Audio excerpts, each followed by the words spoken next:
اور اب آپ کو بتائیں کہ ڈائریکٹر جنرل بے نظیر انکم سپورٹ پروگرام سندھ کے ذوالفقار علی شیخ نے حیدرآباد زون کے مختلف اضلاع کا دورہ کیا اور ادائیگی مراکز، ڈائنامک رجسٹریشن اور نشوونما مراکز کا معائنہ کیا۔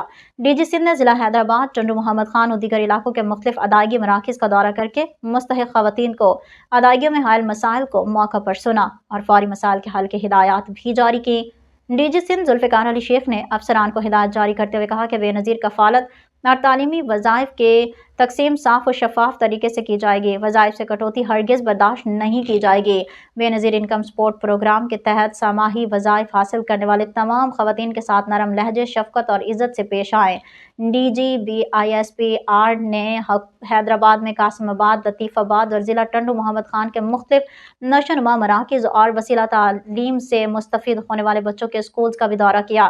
ان وظائف کے متعلق بات کی۔ ڈی جی سندھ نے نشوونما مراکز پر موجود حاضر اسٹاف و عملے کی حاضری چیک کی اور کارکردگی کا جائزہ بھی لیا۔ ڈی جی سندھ نے سینٹرز پر موجود عملے کو وزٹنگ بینیفیشریز کو غذائی قلت پر مؤثر طریقے سے آگاہی پروگرام منعقد کرنے کے ساتھ ساتھ بے نظیر انکم سپورٹ پروگرام کے مختلف پروگرام پر آگاہی دینے پر زور دیا اور روزانہ کی بنیاد پر نشوونما آنے والے خواتین کو سماحی وظائف سے کٹوتی کی شکایات درج کروانے کی بھی آگاہی دینے کے لیے ہدایات جاری کی۔